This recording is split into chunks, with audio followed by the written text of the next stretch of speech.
بسم الله الرحمن الرحيم الحمد لله رب العالمين والصلاة والسلام على سيد الأنبياء والمرسلين محمد وآله وصحبه أجمعين أما بعد فأعوذ بالله من الشيطان الرجيم بسم الله الرحمن الرحيم وما أرسلناك إلا رحمة للعالمين صدق الله العظيم. عزیز بزرگوں، قرآن مجید میں اللہ تبارک و تعالی نے پیارے آقا صلی اللہ علیہ وسلم کی بہت ساری صفتوں کا، بہت ساری خوبیوں کا ذکر فرمایا ہے. تمام صفتیں اپنی جگہ پر بہت اہم ہیں، اور جب وہ صفات ہمارے سامنے آتی ہے تو حضور کی خوبیاں اور اللہ نے آپ کو جو چیزیں عطا فرمائی ہیں اور جو مقام عطا فرمایا ہے ان مقام کا ہمیں اندازہ ہوتا ہے. لیکن ان تمام صفات کے اندر سب سے اہم اگر کوئی صفت ہے تو وہ میں نے یہ جو آیت پڑھی قرآن کی، اس میں اللہ نے بیان فرمائی، اور وہ ہے وَمَا أَرْسَلْنَاكَ إِلَّا رَحْمَةً لِّلْعَالَمِينَ، کہ اللہ تبارک و تعالی نے پیارے آقا صلی اللہ علیہ وسلم کو رحمت للعالمین بنایا. رحمت للعالمین. اب انشاءاللہ اس پر ہم تھوڑا غور و فکر کرتے ہیں کہ رحمت للعالمین کا مطلب کیا ہے. ہم نے بہت ساری مرتبہ سنا. یہ رحمت للعالمین کا اثر کیا ہوا اس دنیا کے اوپر، اور یہ رحمت للعالمین جو اللہ نے آپ کو بنایا ہے، یہ صفات کی وجہ سے اور یہ پیغام کی وجہ سے اللہ کے نبی نے دنیا کو کیا دیا ہے. انشاءاللہ ہم ان تمام چیزوں پر غور کرتے ہیں، اور انشاءاللہ ہم اس چیز پر خاص طور پر غور کریں گے کہ رحمت للعالمین کا مطلب کیا ہے. رحمت للعالمین کا مطلب ہوتا ہے کہ اللہ نے آپ کو تمام دنیا اور جہاں والوں کے لیے رحمت بنایا. دیکھیے، ایک تو ہمارا یہ عقیدہ ایمان، ہم مانتے ہیں اس کو، ہماری قلب و جان ہے یہ چیز، لیکن حقیقت میں بھی اگر دیکھے، یعنی ایک ایسا شخص جس کا ایمان سے کوئی تعلق نہیں ہے، جس کو اسلام سے کوئی لینا دینا نہیں ہے، لیکن اگر وہ حقیقت کی نگاہ سے، میں کہہ رہا ہوں حقیقت کی نگاہ سے دیکھے گا تو وہ واقعی کہے گا آپ صلی اللہ علیہ وسلم جب دنیا میں آئے تو اس دنیا کے نظام کو بدل دیا. میں دو تین آپ کی رحمت نے کیا اثر چھوڑے، آپ کی رحمت ہونے کی وجہ سے دنیا پر کیا اثر پڑا، میں اس کی دو تین باتیں آپ کو بیان کروں. پیارے آقا صلی اللہ علیہ وسلم کو جو اللہ تبارک و تعالی نے جو رحمت للعالمین بنایا ہے، آپ کی رحمت کا سب سے پہلا اثر یہ ہوا کہ آپ نے اپنی رحمت ہونے کی وجہ سے دنیا کو سب سے پہلا جو تصور دیا ہے، سب سے پہلا جو پیغام دیا ہے، وہ یہ دیا ہے وحدت الہ، یعنی اس دنیا میں معبود ایک ہی معبود ہے، ایک ہی رب ہے، ایک ہی خدا ہے. اور اس بات کو حضور نے بہت زبردست طریقے پر بیان کیا دنیا والوں کے سامنے، قرآن کے ذریعے سے، اپنی باتوں کے ذریعے سے، یعنی توحید کے عقیدے کو جو حضور نے پیش کیا ہے بہت زبردست طریقے پر. اچھا، دیکھنے میں یہ چیز ہمیں بہت معمولی سی لگتی ہے کہ بھئی ہاں اللہ ایک ہے، ہم سب مانتے ہیں، لیکن ذرا ان لوگوں کی نگاہوں سے دیکھیں جن کے سامنے ایک معبود ہونے کا تصور نہیں ہے، ان لوگوں کی نگاہ سے دیکھیں جنہوں نے خدا کا انکار کر دیا اس دنیا کے اندر، خدا کو ماننا چھوڑ دیا ہے، جو ناستک دہریت قسم کے شکار ہو چکے. حضور کی یہ رحمت ہے کہ آپ نے اس دنیا کو ایک خدا ہونے کا تصور دیا، اس کے نتیجے میں اس انسانیت کو بہت ساری چیزوں سے بچا لیا. کیسے بہت ساری چیزوں سے بچا لیا؟ دیکھیے، بہت ساری چیزوں سے بچانے کا مطلب یہ ہوتا ہے کہ جب انسان بہت سارے معبود کو مانتا ہے، ایک در چھوڑتا ہے، ایک گھر چھوڑتا ہے، ایک معبود کی پرستش اور ایک اللہ کو اور ایک رب کو ماننا چھوڑتا ہے، اس کے نتیجہ کیا نکلتا ہے اور اس کی وجہ سے اس کی زندگی پر اثر کیا پڑتا ہے؟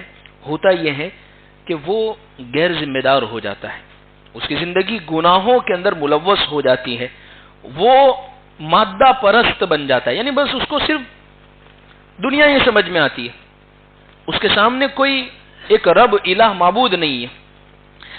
اتنا ہی نہیں، شرک کے اندر وہ اتنا مبتلا ہو جاتا ہے کہ وہ تمام انہی چیزوں کو معبود سمجھنے لگا۔ ہر وہ چیز جس سے اس کو نفع ملتا ہے، چاہے وہ انسان ہے، چاہے وہ جانور ہے، چاہے وہ پتھر ہے، چاہے وہ درخت ہے، چاہے دنیا کی کوئی چیز ہے، جس سے اگر اس کو تھوڑا سا بھی نفع ملتا ہے تو وہ اس کو رب اور معبود بنا لیتا ہے، حالانکہ یہ تو رب اور معبود کے سامنے عاجز ہے، عاجز ہے یہ سب کے سب، بے بس ہے یہ ساری کی ساری چیزیں۔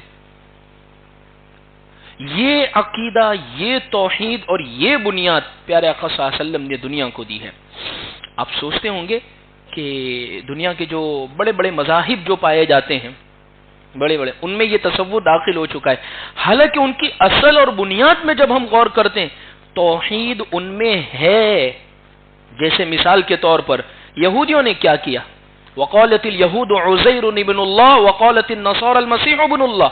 یہودیوں نے شرک کو اپنے اندر جو داخل کیا ہے وہ ایسے، انہوں نے حضرت عزیر علیہ السلام کو اللہ کا بیٹا بنا دیا۔ عیسائیوں نے حضرت عیسیٰ علیہ السلام کو اللہ کا بیٹا بنا دیا،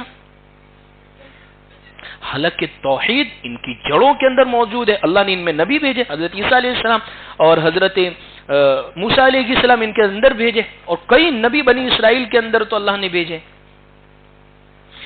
توحید کو چھوڑنے کے نتیجے کے اندر انسان یعنی یوں سمجھ لیجئے بے فکرہ ہو جاتا ہے، انسان یوں سمجھ لیجئے کہ وہ اللہ کی حدود اور باؤنڈری میں سے نکل جاتا ہے، اس کے اندر سے انسانیت کا فرق جو ہے وہ ختم ہو جایا کرتا ہے۔ دنیا کے اور دوسرے مذہبوں کا حال اٹھا کر دیکھیں، جیسے برادران وطن ہندو مذہب، توحید ان میں بھی موجود ہے، توحید موجود ہے ان کے اندر بھی، لیکن اتنے سارے معبود بنا لیے ہیں، اس کے نتیجے کے اندر اتنے سارے معبود بنا لیے، لیکن توحید ان کی کتابوں میں موجود ہے، ان کے گرنتھوں کے اندر یہ چیز موجود ہے، توحید ایک خدا کا تصور۔ بدھ مذہب کو اٹھا کر دیکھ لیے، ان کی جو ابتدا ہوئی توحید ان کے اندر بھی موجود تھی، کیونکہ ایک خدا کا تصور انسان کو صحیح راستے کی طرف لے جاتا ہے۔ اور یہ اگر کسی نے دیا ہے دنیا والوں کو تو وہ پیارے آقا صلی اللہ علیہ وسلم نے دیا ہے۔ یہ آپ کی رحمت ہے، انسانیت کے اوپر، اس دنیا کے اوپر آپ کا بہت بڑا احسان ہے۔ کہتے ہیں من عبادت العباد من عبادت الاوثان الى عبادت اللہ، کہ اللہ کے نبی صلی اللہ علیہ وسلم نے بندوں کی عبادت سے نکالا، دوسری چیزوں کی عبادت سے نکالا اور لوگوں کو ایک اللہ کی عبادت کی طرف لے کر آئے۔ یہ پیارے آقا صلی اللہ علیہ وسلم کا اس دنیا کے اوپر، اس امت کے اوپر بہت بڑا احسان ہے۔ اسی لیے جب کوئی انسان توحید کا عقیدہ اختیار کرتا ہے اور توحید کے عقیدے کے اندر مضبوط ہوتا ہے، اس کا ایمان، اس کا آخرت پر یقین، اس کا اللہ سے محبت بہت بڑھ جاتی ہے۔ اس لیے آپ نے دیکھا اللہ نے جتنے بھی نبی دنیا میں بھیجے ساروں کی ایک ہی پہلی دعوت توحید کی دعوت، توحید کی امانت سینوں میں ہے ہمارے، آسان نہیں مٹانا نام و نشاں ہمارا۔ توحید کی بنیاد ہے سب سے پہلی چیز، تمام نبیوں کی سب سے پہلی دعوت لا الہ الا اللہ، لا الہ الا اللہ۔ اس لیے کہ اس انسان کو تو اللہ نے اشرف المخلوقات بنایا ہے، یہ انسان تو کہاں کس کے سامنے جھک رہا ہے؟ تجھے تو اللہ کے سامنے، ارے تیرے سامنے فرشتوں کو اللہ نے جھکنے کا حکم دیا، سجدہ نہیں کروایا حضرت آدم علیہ السلام کے سامنے، حضرت آدم علیہ السلام کے سامنے سارے فرشتوں کو حکم دیا کہ آدم کو سجدہ کرو، آدم کی عزت اور تکریم کو بتانا تھا دنیا والوں کو، اور یہ انسان ایک رب کو چھوڑ کر، ایک الہ کو چھوڑ کر، ایک معبود کو چھوڑ کر دوسرے کئی الہ کا تصور پیدا کر لے، یہ بات اللہ کو ذرہ برابر بھی پسند نہیں ہے۔ لہذا اگر تمام مذہبوں کے اندر اگر اٹھا کر یہ بات دیکھیں تو ان کے اندر توحید اور وحدت کا جو تصور، یعنی ایک الہ ہونے کا تصور، یہ موجود ہے۔ یہ پہلی بات جو پیارے آقا صلی اللہ علیہ وسلم نے اس دنیا کو سکھائی ہے، یہ آپ کی رحمت نہیں ہے؟ بالکل آپ کی رحمت ہے۔ دوسری بات جو آپ کی رحمت، ہم یہ جو کہتے ہیں وَمَا أَرْسَلْنَاكَ إِلَّا رَحْمَةً لِلْعَالَمِينَ، تو آپ کی رحمت کا خلاصہ یہ ہے کہ اللہ کے نبی صلی اللہ علیہ وسلم نے اس دنیا کو وحدت انسانی وحدت کا تصور دیا. انسانی وحدت کا تصور کیا ہے؟ یعنی اللہ کے نبی صلی اللہ علیہ وسلم نے انسانوں میں جو تفریقہ تھا، اونچ نیچ، بڑا چھوٹا، بڑا خاندان چھوٹا خاندان، کالا گورا، اس کی چلے گی اس کی نہیں چلے گی، اس تصور کو اس دنیا میں اگر کسی نے ختم کیا ہے تو وہ پیارے آقا صلی اللہ علیہ وسلم نے. اللہ کے نبی صلی اللہ علیہ وسلم جب دنیا میں تشریف لائے تو اس دنیا کا حال کیا تھا؟ اسرائیلی اور غیر اسرائیلی، یعنی وہ لوگ جو حضرت یعقوب علیہ السلام کے اولاد تھے وہ اپنے آپ کو فضیلت والا سمجھتے تھے، اور جو غیر اسرائیلی تھے ان کی کوئی فضیلت نہیں سمجھی جاتی تھی. اتنا ہی نہیں، وہ لوگ جو ہندوستان کے اندر حال اٹھا کر دیکھ لیجئے، ہمارے خود اس ملک میں حال اٹھا کر دیکھ لیجئے، اتنا زبردست تفریقہ پایا جاتا تھا کہ لوگوں نے انسانوں میں 4 طبقے بنا رکھے تھے. یہ سب سے اونچے درجے کے، اس لیے کہ یہ بھگوان اور گوڑ کے یہ سر سے پیدا ہوئے ہیں، اور پھر اس کے نیچے کے درجے، اس کے نیچے کے درجے، اور یہ انسانوں میں اور نسل، رنگ، فرق، ذات پات، یہ تمام کے تمام اس دنیا کے اندر پایا جاتا تھا. حضور نے کیا اعلان دیا؟ حضور نے کیا فرمایا؟ حضور نے فرمایا لا فضل لعربی علی عجمی، کسی عربی نسل کو کوئی عجمی پر کوئی فضیلت نہیں ہے، کسی کالے کو کسی گورے کو کسی کالے پر کوئی فضیلت نہیں ہے.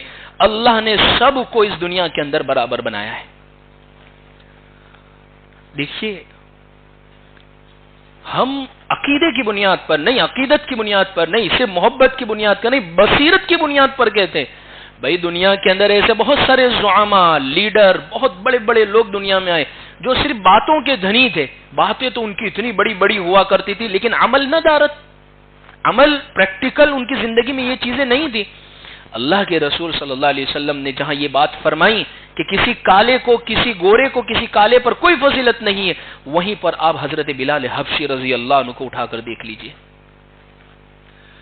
حبشہ کے رہنے والے انتہائی کالے کلوٹے، غلام، کوئی حیثیت نہیں، باہر کے آنے والے مکہ کے لوگ جو مشرکین تھے کوئی فضیلت کی نظر سے ان کو نہیں دیکھتے، لیکن جب اسلام آیا، مسلمان ہوئے، اللہ کے نبی صلی اللہ علیہ وسلم نے جب اذان کا حکم آیا تو تلاش کیا.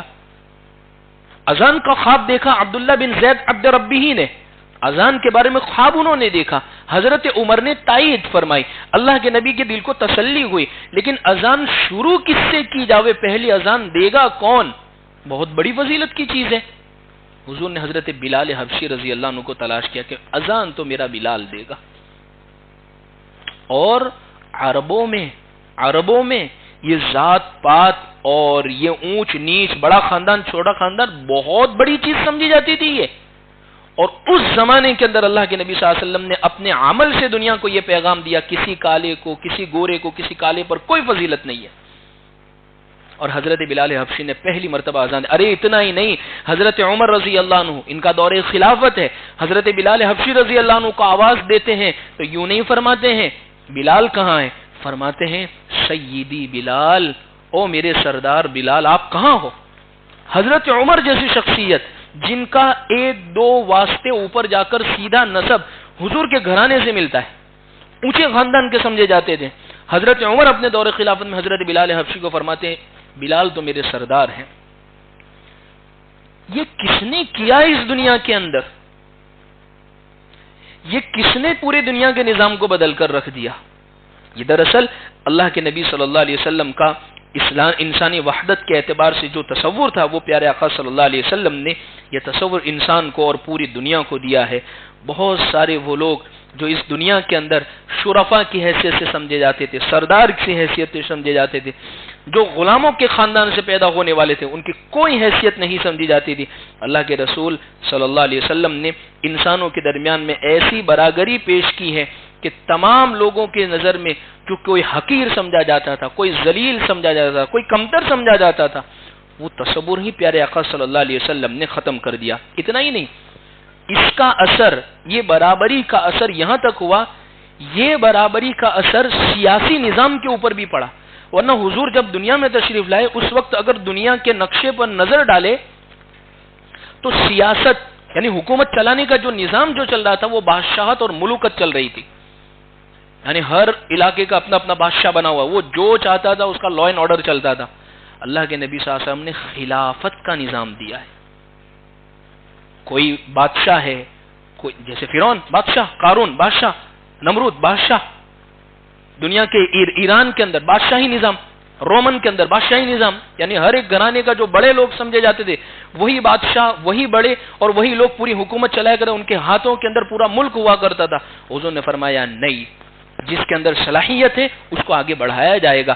ارے ہندوستان کے اندر, پوری دنیا کے اندر اب جو جمہوری نظام جو قائم ہے, چاہے اس میں کمیاں ہیں, لیکن یہ جمہوری نظام سارا کے سارا جو لیا گیا ہے وہ حضور کی خلافت والے نظام سے یہ لیا گیا ہے جو اس دنیا کو دیا تھا. خلافت کا نظام پیارے آقا صلی اللہ علیہ وسلم نے اس دنیا کو دیا. بھائی خلافت کے نظام میں کیا ہے؟ خلافت کے نظام کے اندر یہ ہے جو حقدار ہوگا, جس کے اندر صلاحیت ہوگی, اس کو آگے بڑھایا جائے گا. چاہے وہ شخص بڑا ہے, چھوٹے خاندان سے تعلق رکھتا ہے, مالدار ہے, غریب ہے, کالا ہے, گورا ہے, اس کے اسی لیے حضور نے فرمایا وَلَوْ أَمَّرَ عَلَيْكُمْ عَبْدٌ حَبْشِيٌّ, تمہیں بات ماننی پڑے گی ایسے اپنے بڑے کی, امیر کی, چاہے وہ ناک کا چپٹا ہو, کالا ہو, چہرے کے اعتبار سے اس کی کوئی فضیلت نہیں, لیکن اگر وہ تمہارا بادشاہ بن گئے تمہیں اس کی بات ماننی پڑے گی. یہ حضور نے خلافت کا نظام دیا ہے. یہ انسانی وحدت جو دنیا میں قائم کی ہے یہ پیارے آقا صلی اللہ علیہ وسلم نے قائم کی ہے. یہ دوسرا تصور ہے آپ کا انسانی وحدت کے اعتبار سے. تیسرا جو تصور پیارے آقا صلی اللہ علیہ وسلم نے پیش کیا ہے وہ انسانوں کے درمیان میں مساوات اور برابری کا تصور.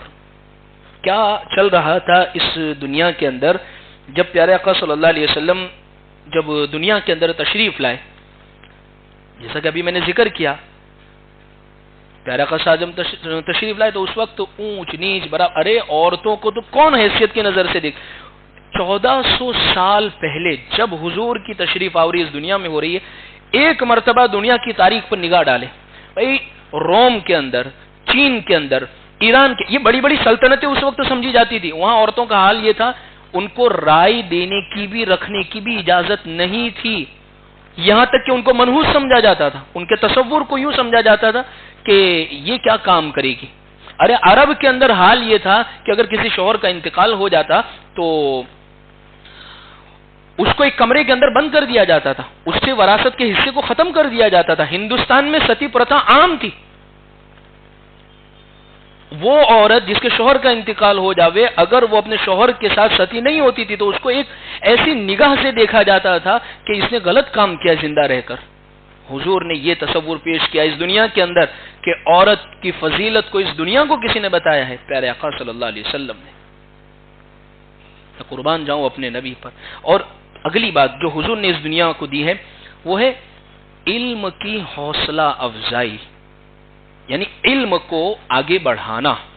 یہ حضور نے دیا ہے دنیا کو, جس کے اندر اگر صلاحیت ہے علم کو حاصل کرنے کی. ورنہ پہلے کیا تھا کہ اس بات کو لوگ فضیلت کی چیز سمجھتے تھے کہ وہ پڑھنا لکھنا نہیں جانتے, اس بات کو وہ فضیلت کی. اور بہت یعنی پیارے آقا صلی اللہ علیہ وسلم نے علم کے بارے میں یہ تصور دیا کہ لوگ پڑھیں, آگے بڑھیں, اور اگر آگے بڑھیں گے یہ اپنے اولاد کو پڑھائیں گے, یہ بہت فضیلت کی چیز ہے. اس لیے آپ دیکھیے اللہ کے نبی صلی اللہ علیہ وسلم جب بدر کے اندر مشرکین پکڑے جاتے ہیں تو حضور باقاعدہ یہ فرماتے ہیں تم لوگ کون سی زبان جانتے ہو, کون سا علم جانتے ہو؟ تو انہوں نے کوئی زبانیں بتائی. فرمایا ہمارے مدینہ کے جو بچے ہیں ان کو آپ تعلیم دیں گے, ان کو یہ زبانیں سکھائیں گے. باقاعدہ مدینہ کے اندر یہودیوں کی کچھ یونیورسٹی وغیرہ یعنی پڑھنے پڑھانے کی جگہ بنی ہوئی تھی. حضور نے باقاعدہ وہاں زیارت کی, وہاں تشریف لے گئے اور دیکھا, یعنی علم کی گویا حوصلہ افزائی فرمائی ہے. اس لیے عزیز بزرگوں بات دراصل یہ ہے کہ علم کے معاملے میں اللہ کے نبی صلی اللہ علیہ وسلم نے کوئی تقسیم نہیں فرمایا. ورنہ کیا حال تھا, علم جو ہے وہ بڑے لوگوں کی نظر ہو کر رہ جاتا تھا, علم چند لوگوں کی جاگیر بنا ہوا. حضور نے کیا فرمایا علم کے متعلق؟ الحکمت ضالۃ المؤمن, علم تو ایک ایسی چیز ہے جو مومن کی گمشدہ چیز ہے. جہاں سے اس کو ملتی ہے وہاں سے اس کو لے لے۔ علم کے بارے میں یہ تصور پیارے آقا صلی اللہ علیہ وسلم نے اس دنیا کے سامنے پیش کیا ہے، یعنی یہ رحمت کے پہلو میں آپ کے سامنے بتا رہا ہوں۔ ہم یہ جو یوں کہتے ہیں وَمَا أَرْسَلْنَاكَ إِلَّا رَحْمَةً لِّلْعَالَمِينَ کہ اللہ نے ہمارے نبی کو دنیا والوں کے لیے رحمت بنایا، تو دیکھیے یہ ایسی چیز ہے اگر کوئی حسد اور دشمنی کی نگاہ سے اگر باہر آوے تو دنیا اس بات کو مانے گی کہ ہاں اگر اس نظام کو کسی نے دنیا میں دیا ہے تو وہ پیارے آقا صلی اللہ علیہ وسلم نے دیا ہے۔ عورتوں پر رحم، جانوروں کے ساتھ حسن سلوک، ارے اتنا ہی نہیں، کتابوں کے اندر یہ بات ملتی ہے، یہاں تک بات ملتی ہے کتابوں کے کہ جانوروں کے ساتھ بدسلوکی، جانوروں سے کام بہت لے لیا کرتے تھے، ان کو کھانا پینا نہیں، بھائی جانور ہی تو ہے، تھوڑی کہیں کچھ بول سکتے ہیں، اور ان کے ساتھ جانوروں جیسا ہے کہ سلوک کیا جائے گا۔ اللہ کے نبی صلی اللہ علیہ وسلم نے باقاعدہ حدیث میں یہ بات ارشاد فرمائی کہ جانوروں کے ساتھ حسن سلوک کرو، ان کو کھانا پینا دو، ان کو آرام دو، اور ان کے ساتھ اتنی ظلم اور زیادتی مت کرو۔ اتنا ہی نہیں، بقرعید کے موقع پر جانور کو ذبح کرنے کے بارے میں بھی حضور نے فرمایا نرمی کے ساتھ ذبح کرو، ایک جانور کے سامنے دوسرے جانور کو ذبح کر کے اس کو کئی موتیں مت مارو۔ ایسا تصور دنیا کو، اتنی رحمت والا تصور۔ دیکھیے یہ موقع ہوتے ہیں، جیسے یہ 12 ربیع الاول کا موقع ہے، اب ایک شور ہے لوگوں کے درمیان میں کہ بھئی 12 ربیع الاول آ رہی ہے، ہم مسلمان پہلی کوشش تو یہ کریں کہ حضور کی سیرت کو، حضور کی زندگی کو کم سے کم ہم پڑھ لے، اور اگر ہمارا کوئی کلیگ، کوئی دوست جس کے ساتھ ہم کاروبار کرتے ہیں، جس سے ہمارا کاروباری تعلق ہے، یا اسکول میں پڑھتے ہیں یا کالج میں پڑھتے ہیں یا جس فیلڈ کے اندر ہے، اور ہمارا کوئی غیر مسلم کے ساتھ تعلق ہے، ہم اپنے نبی کی سیرت بتائیں، یہ اخلاق ہیں ہمارے نبی کے، یہ سیرت ہے ہمارے نبی کی۔ یہ موقع ہے کہ بھئی ہم اپنے نبی سے، حضور سے محبت ظاہر کرنے کے بہت سارے طریقے، جیسے ایک تو آپ سب سے بڑا تو یہ کہ بہت کثرت سے آپ پر درود بھیجے، آپ کی سنتوں پر عمل کرے، آپ کی باتوں پر عمل کرے، اور اسی محبت کے تقاضوں میں سے ایک بات یہ بھی ہے آپ کی سیرت کو، آپ کی تعلیم کو اور آپ کی باتوں کو عام کرے۔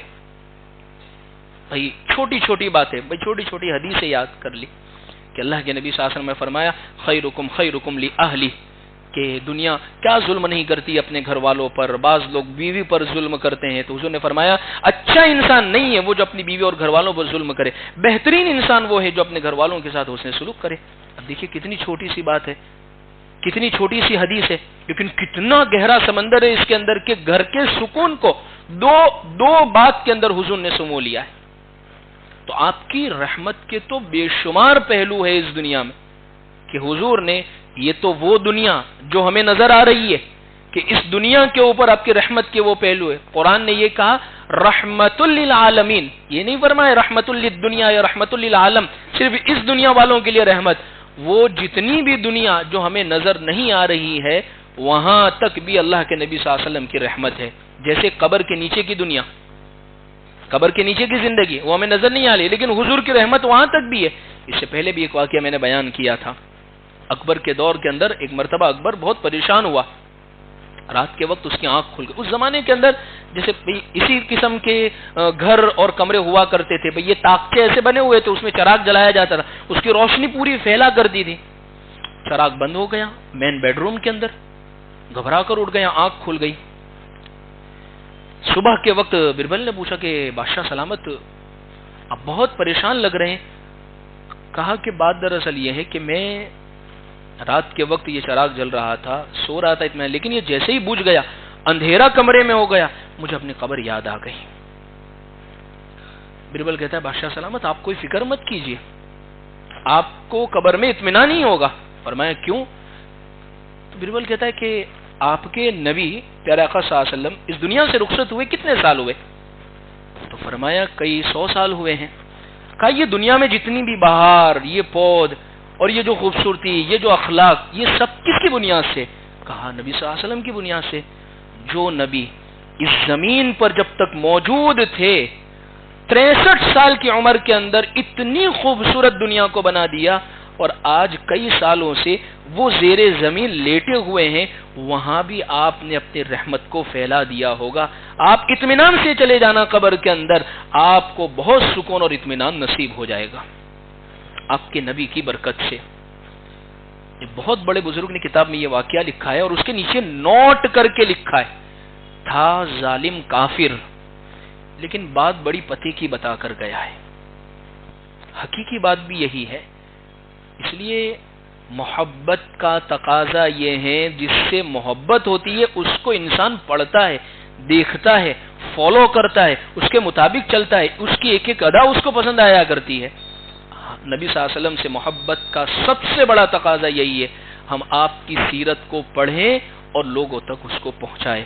اللہ سے ہم دعا کرتے ہیں اللہ ہم ان باتوں پر عمل کی توفیق عطا فرمائے. میں نے گزشتہ بھی کہا تھا, پھر آپ کو کہتا ہوں کہ دیکھیے یہ ربیع الاول کا مہینہ, اس کو خاص مناسبت ہے نبی صلی اللہ علیہ وسلم سے. ایک محبت کا تقاضا یہ ہے, ایک کوشش یہ کرے, ہمارے گھر کی فیملی میں مثال کے طور پر 4 لوگ ہیں, 5 لوگ ہیں, ایک کوشش یہ کرے کہ ہمیں اس پورے مہینے کے اندر 10,000 مرتبہ, 20,000 مرتبہ, 1,00,000 مرتبہ ہم تقسیم کر لے کہ ہمیں 1,00,000 مرتبہ درود پاک پڑھ کر حضور اکرم صلی اللہ علیہ وسلم کو اس مہینے کے اندر بھیجنا ہے. جب بھی جس کو جیسا, رات کو سوتے وقت, کھانا بناتے وقت, بیٹھے ہوئے, جمعہ کے بعد اس کا اہتمام کرے. سب سے بڑی اس کی جو برکت اس دنیا میں, آخرت میں تو جو ہوگا وہ تو بہت بڑی فضیلت, اس دنیا میں جو سب سے بڑی اس کی برکت ہوگی وہ یہ ہے, آج جو بے سکونی ہے زندگی میں کہ ہر انسان پریشان ہے, ذہنی اعتبار سے تھکا ہوا ہے, جسمانی اعتبار سے تھکا ہوا ہے اور بے چین ہے, یہ بے چینی اس کی زندگی سے ختم ہو جائے گی یہ درود پاک کی برکت سے. اللہ عمل کی توفیق عطا فرمائے. وآخر دعوانا الحمد